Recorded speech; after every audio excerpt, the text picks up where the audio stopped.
There's a version of love that feels like strength when you are in it. You are holding someone through their pain. You are the safe place. You are the one who shows up. And then one day, you look up and realize you have been holding someone else together for so long that you have lost sight of your own pieces scattered on the floor. That is what we are talking about today. If you are new here, I tell you, welcome to Honestly Though. Subscribe before this episode is over. We say the thing, we give you somewhere to put it. New episodes every week. Let's go. Supporting someone you love through a hard season feels good at first. It genuinely does. Being a safe place for your partner, being the one they come to, the one who holds it, that can feel like love in its purest form until it doesn't. Because at some point, your own needs show up. Not loudly at first, just a quiet pull, a weight underneath everything else. And you wait for your partner to notice. You wait for them to pause and ask how you are doing, to not start the conversation with their needs for once, to simply say, "Thank you for holding me through this. How are you?" 3 words, how are you? And when those 3 words never come, when they keep not coming, something shifts. I did not immediately recognize what was happening to me. I knew something was wrong. I could feel it, but I could not see it clearly enough to name it. What I could feel was the weight getting heavier. I became bitter, emotionally distant, angry in ways that surprised even me. And underneath all of it, though I could not see it at the time, was depression. I was flooded by my own unmet needs, by holding someone else's pain on top of mine, by everything happening in my life at once.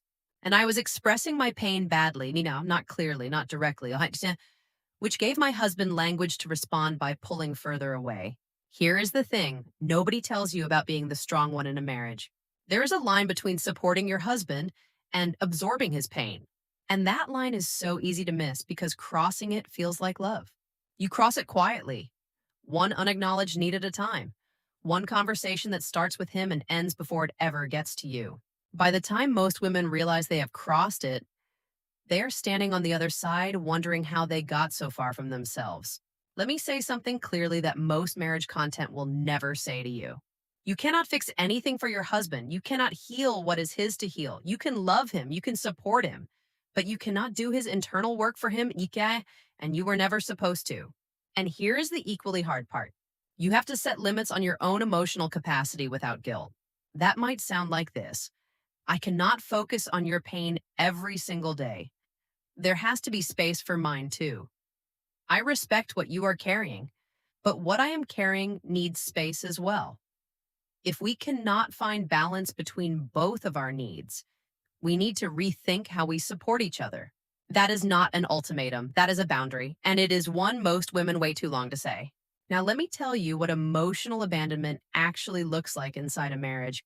Not the dramatic version, but the quiet, everyday version that is so easy to explain away. It looks like becoming roommates. It looks like conversations that stay on the surface because going deeper feels too dangerous. It looks like a low, constant fear of saying the wrong thing, of being too much, of needing more than your partner can give. It leads to affairs, emotional and physical, because humans need to feel seen. And if they are not being seen at home, they will find it somewhere. It leads to depression, to a slow spiral inward that looks like distance, but is actually someone quietly disappearing inside their own life. And here's what I had to accept about myself. And because this episode is not just about him. I allowed and created some of the conditions that made it possible for my husband to not show up for my emotional needs. I also brought wounds from my childhood into my marriage, wounds my husband's behavior sometimes mirrored. And instead of expressing my needs clearly, I would react from old pain in ways that made it harder for him to reach me. By the time my husband began making real effort, the damage was already deep. There was nothing he could say or do that I could receive as love at that point. That is not his fault entirely. That is not my fault entirely. That is what happens when two people carry unhealed things into the same space, and neither one has the language to name it before it gets too heavy. When my spirit was at its lowest, I started with prayer. Not because I had the words, because I did not have the words.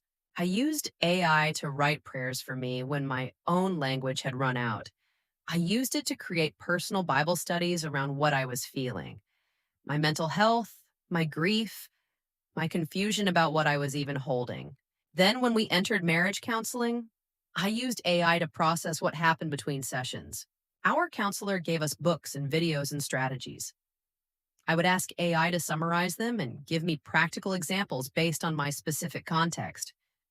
When a session surfaced something painful that I did not know what to do with, I could go to AI and ask, how do I get through the next 2 weeks before I see her again? What AI gave me was a place to put things without the weight of managing someone else's reaction to it.